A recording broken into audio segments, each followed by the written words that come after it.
Hey everybody, this is Rich at Embarrassment of Riches, and I'm making a video, part of a contest to help out Lloyd Boon, World of Music 2, and we're trying to get him to 250 plus subscribers if we can do it. I'm sure it's not going to be a problem given the content and the man involved.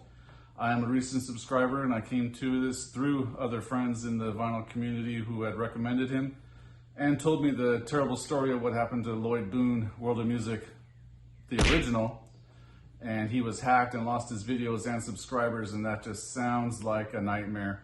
Enough to keep people away. Like, I would get very discouraged. But Lloyd Boon has got some amazing content, and I think you should watch. And I don't know if you can tell, but I'm doing an experiment in sound right here because I am not happy with the sound that I've been getting out of my little fucking lavalier mic that I got on Amazon for 20 bucks. It's not doing the trick. Hopefully this and the soundboard I have attached will do the trick. Still tweaking, and there's some problems because I'm learning on the go and I'm actually not very bright. So we are here, and I'm probably going to record this twice, this time and one time without the microphone on my fucking shirt like a dummy. So here we go. Lloyd asks us to answer 6 things. They're not exactly questions because number 1 is merely to subscribe. It's the easiest thing to do, and you should do it anyway. It's just a nice thing to do, but you also get really good content. And number 2, he asks us to show 2 or more records that we think don't get talked about enough, nearly enough in the vinyl community, and that could go on forever because there's not a whole lot of representation for hip hop or country. I mean, good country music. I don't know. There might be some bullshit, pop country music channels, but luckily, I'm not on that algorithm. So I did make a little stack here of just things to talk about, because sometimes people can be a little shy about talking about their favorite records in the vinyl community because of maybe somebody will be in the comments and kind of shit on the thing that they love. And, there are some judgmental pricks in the vinyl community, especially this guy over here. But I digress. I got a little stack here of records that I'm always happy to give some shine to, so here we go. But here we are at number 2, where Lloyd asks us to show 2 or more records that we think don't get talked about enough in the vinyl community. And there are some genres that don't get a whole lot of representation in the VC, namely hip hop and good country music, not top 40 pop bullshit country. Those things don't get talked about very much, and apparently I'm not the person to really put a lot of shine on them because I haven't done a whole lot of that yet. But my stack here has a couple different things in it, and I'm happy to share. And first up is Oingo Boingo Alive. This is, in my opinion, one of the greatest live records ever made. Of course, it doesn't have the sound effects from a crowd because they recorded live in the studio the same exact way that they play them live. So they are different than the album versions, and as heretical as it sounds to Oingo Boingo fans, I prefer almost all the versions on here to the original versions. People can save their hate because I don't give a shit. But this is a great record, and it was made a long time ago, about 35 years ago. And it was not the complete concert. There was still a couple of cuts left out that seemed like we would never hear until Rubel and Remasters made this a year or 2 ago. I can't even remember now. But this is the complete 31 song concert in its entirety. And it is awesome. This is on 3 LPs. I don't know if it's in print anymore. It went pretty quickly when it came out, so I bought a couple to hold on to, one for me and one for each of my kids. But if you're so inclined, this is a good time record. An MGK Boston for your party this summer, I would recommend this one. This will get the party moving. Up next is the hip hop representation of my stack here. This is Let's Get Free from Dead Prez. This is not an original. Those get kind of expensive and they're super hard to find. But this is great hip hop, hardcore hip hop if you're into that sort of thing. Very conscious. Everything is very cool about this one. If you haven't heard it, you should pick it up. Third in line, and certainly not the least among these great records that I'm posting, is Cake from the Trash Can Sinatras. Also another record from the late 80s, kind of like I came of age in the late 80s, you might think, but this is, I believe, 88, 89, and every single song on here is incredible. Scottish folk band, labeled alternative music, I guess they fit into that genre, and it was a great time for that kind of music. This one I never see anybody talk about but me. I mean, maybe there's some Scottish people that do this in the VC, but I haven't seen it yet, and if they do, I would love to see it. So if you can get your hands on it, give this a listen. It's definitely worth your time. And the last record in the stack, and certainly not the least, is the country representation. This is Something More Than Free from Jason Isbell. And this is my way of fighting against shitty pop country music. Like, really, this is good country music. And that's something that 30 years ago I might not have been able to fucking form the words to come out of my mouth. Good country music. But I was wrong, and I did some research, and I found good country music. It just happens to be the least popular kind of country music because it's good. So, many albums since this, and he's definitely worth a listen. He's one of my favorite artists. And I hope if you haven't, and you've been sitting on the fence, this is the place to start. Something More Than Free. Moving along now to the non-record portion of the directives from Lloyd Boon. I'm at number 3, which wants us to answer what are our favorite foods.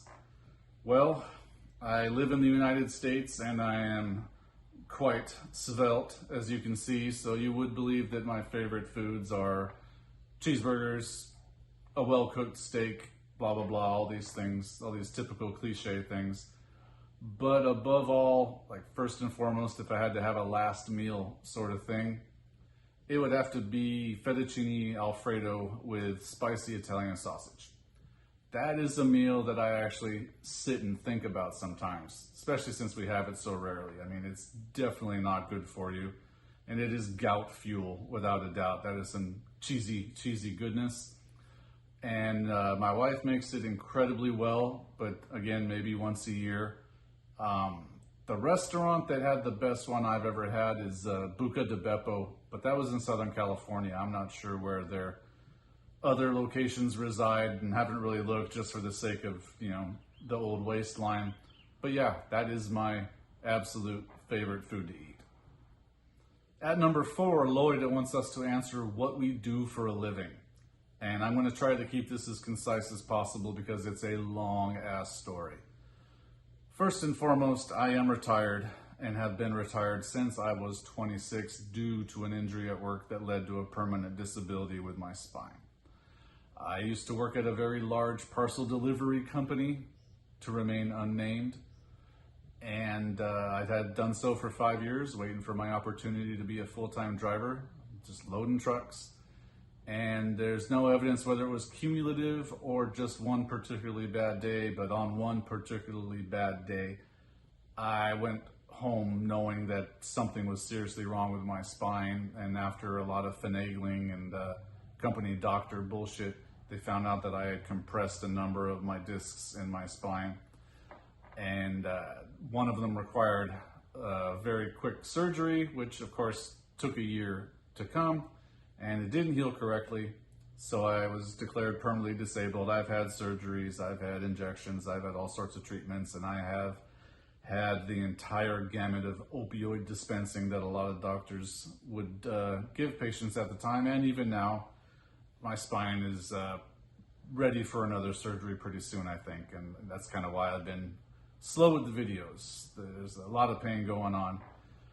But I am retired, and oddly enough, right after I got hurt, we no longer had to pay for daycare for our youngest son, who was just born 5 months prior, so I got to be a full-time dad to him and my youngest son. That job never really ends, but that was the greatest thing that could have happened to me, actually, because I got to be a full-time dad, which is a rare thing. I never met another one in the entire time that I was responsible for small children, and it gave me the opportunity to spend that much time with them, and we're very close to this day. I also got to be sort of a neighborhood dad because we were one of the families with a fucking pool in our backyard. So people would just let their kids come over, and of course, Rich will babysit everybody. Anyway, The kids were cool. My kids are cool. Life is good despite spine. So, number 5 on the list will be an easy answer. It's the query is, do you play any musical instruments? I do not. I have tried a number of times over the years to pick up the guitar. You know, I think that's the one thing a lot of us try to think we can actually do is just pick up an acoustic guitar and watch a few videos and be passable in a certain amount of time. But because of the shape of how we have to sit and practice, it's very hard on those of us with a spine that doesn't cooperate. So I never got too far. I mean, I could play the shit out of Twinkle Twinkle Little Star, but that got kind of old after a while, so I had to push that off.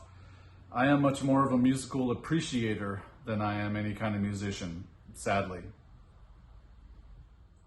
At number 6, Lloyd kindly asks us to let him know in the comments that we had created a video to enter ourselves into his contest, which I believe is an Amazon gift card. And really, I don't need an Amazon gift card. I would really rather that to somebody else who could use it and be happier with it. I'm just here to amplify the message. I hate the idea of a fellow vinyl community member getting hacked and losing all their hard work, because even though these things look easy, they're really not. And everybody involved is putting themselves out there because they want to talk about these records and the music, or it could be CDs, but I don't really watch those guys. Anywho, Lloyd Boon, World of Music 2. I will try to leave a link in the comments if I can remember. I'm not making any promises, but I hope everybody checks it out. And yeah, this is my entry, and I would like to thank everybody and anybody for watching. I'll see you all next time.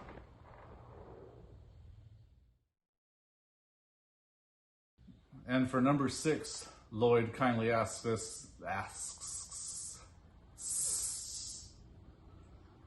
we go.